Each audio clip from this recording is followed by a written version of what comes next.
Hey there, it's Pat from Pat's Brewery, and this is the 6th beer for Pattoberfest. So, what is the 6th beer for Pattoberfest, I hear you ask? Well, if you read the title of this video, you'll know that it is a double dry hopped pale ale with Amarillo hops. Now, the great thing about pale ales is that their description is quite broad, so as long as it tastes good, effectively we can say that yep, it's successful in meeting its criteria. But there has been some inspiration for this beer. There's another beer that I tend to brew quite regularly, which is a double dry hopped pale ale, which you may know as the Vacant Gesture, and I won't lie, this recipe has taken that and just adjusted it slightly. But the other person to inspire this beer comes from Dude's Brew, who recently done a couple of videos regarding trying out new hops and how to best experiment with them, especially if you're not doing necessarily a smash beer. A smash beer being single malt and single hop and a single yeast. But Dude's Brew kind of said, well, that's all well and good, but some hops are no good for things like bittering, so why waste time on that? Let's actually use the new hop for the parts that really matter, being the aroma, flavour and dry hopping. That's where you're going to really get the flavours. And you know what, I've not done an Amarillo smash, so I thought, well, let's do this approach. Let's take this approach with Amarillo and brew ourselves a beer. So it's 88.7% pale malt. So for me that is 3.38 kilograms. 9.2% wheat malt, so that's 350 grams, and 2.1% Carapils, and that is about 80 grams. Regarding the hops, so my bittering hop is Challenger, and we used 27.3 grams of that, which gives us 25.3 IBUs, so that gets the bulk of our bittering. Then we are going over to our Amarillo, which we added at Whirlpool. So our Whirlpool was 27.3 grams, and that is about 5.4 IBUs. So our first dry hop of the Amarillo is on day 7 of fermentation, so after a week. 37.5 grams of Amarillo. Our second dry hop, that would be on day 11, so midweek this time, and again 37.5 grams of Amarillo. So off of all of this we should have a beer with an IBU bitterness level of about 31, so right in the middle of where we want it, and it should produce around a 4.1% ABV beer. Sounds pretty good to me. Now, based on the last few videos that I have been doing grain to glass, you'll be seeing, you know, me pouring in the grains, me filling it up with water, me then transferring it over to the kettle and sparging, adding the hops, popping in the fermenter, and then we're back. Well, no, I thought I'd do something a little bit different. I will show you some of those things, but actually I'll just show you the things that went a little bit different, or specifically a little bit wrong. So first of all, our mash in went a little bit wrong. We started mashing in, and the temperature, which I normally go for at 65 degrees C, came in at 67. It's not normally an issue, a little bit of cold water and that can bring it down. I don't know why, but for some reason I decided to pour in an entire litre of cold water, and that dropped it from 67 down to 63, which you know, it's a lot easier to cool water down than it is to warm it up. So yeah, our brew house efficiency probably wasn't the best with regards to our temperatures in the mash tun. The next problem I had was that when we were transferring over to the boil kettle, I didn't think I was going to get the volumes that I wanted based on the water addition that I was sparging with. So something I've recently heard that if you need to increase your volume, once the wort drops below, I think it was a 1020 gravity, or was it 1010, really you should actually stop there and just use water from your HLT to increase the volume.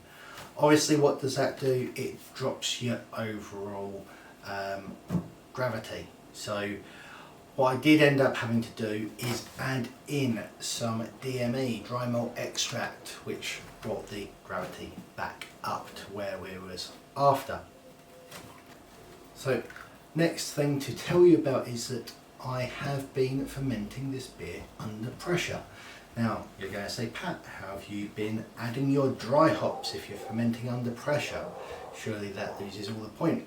Well, I recently saw a video that suggested keeping your dry hops in muslin bags on the inside of your fermenter, but keeping them out of the wort using magnets. So this is the first opportunity that I've had to do this. I've not done any dry hopping for a little while.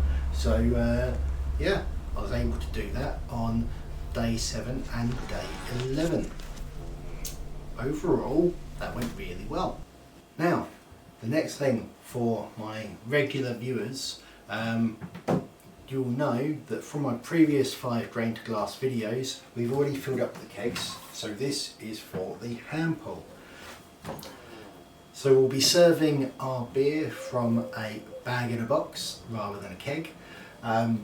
Something that I do with my bag in a boxes, which I don't think is too common, I mildly prime my bags, so which is a little bit controversial, I think, because people believe that if you're priming your bags, then there is a chance that there'll be a secondary fermentation and the bags will explode under pressure.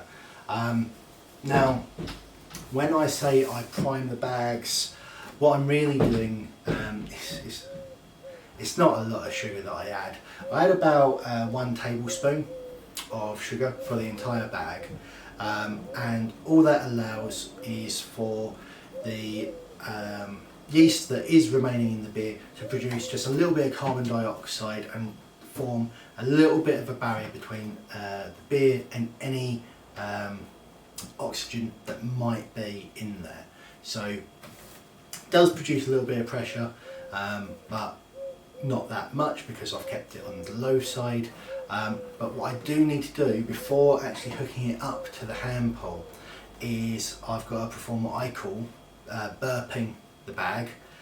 Sadly, I don't have any of this on video. So what we need to do, because the V connector that is used between the bag in a box and the hand pull, basically it uses a spring's pressure to pull the beer through, but that spring can be overpowered if the bag is over pressurized. So what we do is we just burp the bag a little bit, let go of some of that pressure so that we're able to just flow the beer through without any issues. And now we're ready to taste it. So we've been conditioning for about either 2 or 3 weeks now, struggling to remember. We've had it connected to the hand pull for 1 night. I'm running it with the sparkler attachment to the hand pull. I have sampled it already and it is rather nice. So let's do one for the camera.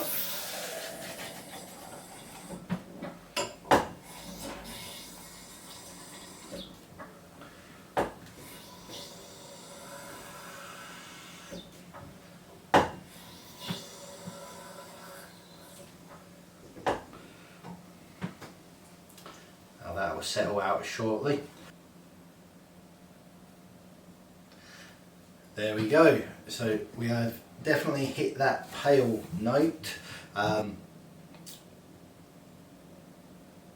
Lovely white head, but I know you're only using very light malts. That's what you should expect. So on the nose, we're getting I'll say the orange citrus that you know, you expect from an Amarillo.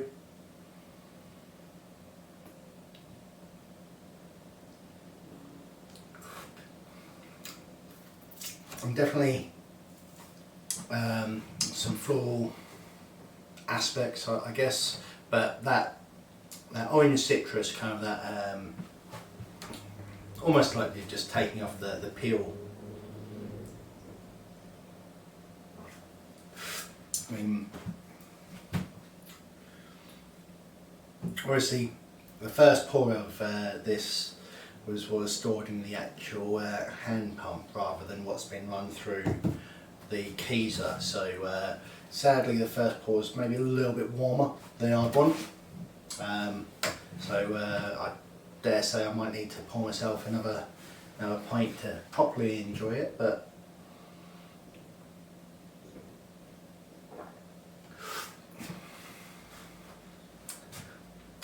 I mean, you'd expect, because based on the colour alone, for this to be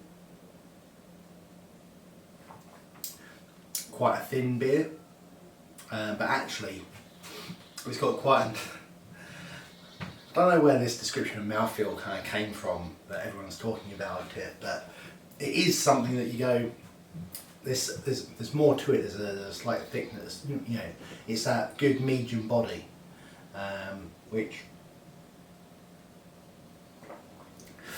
I think the really good thing about this beer is it's going to be served next to a lot of, well, effectively, you know, a couple of lagers and some, you know, continental ales, and I think this is going to be that real something different to what else we have on tap.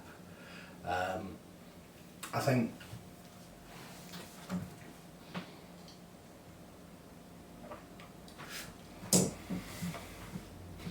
as long as I keep it running, you know, people will be getting fresh cold beers, because obviously no one really likes a warm beer. You know, everyone likes it a little bit chilled, but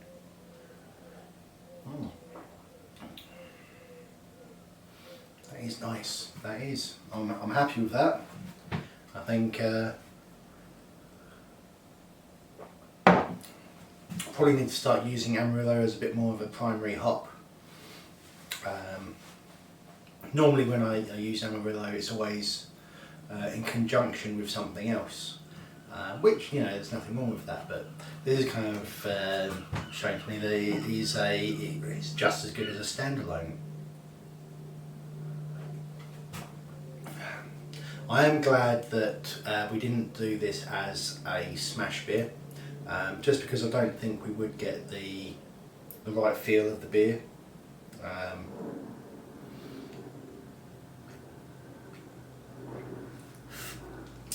You need the mixture of the, you know, what is it? We also had wheat and Carapils in here, so the Carapils was adding to, you know, the head retention, and the wheat giving it a little bit more body. So yeah, I think overall this is really a nice beer.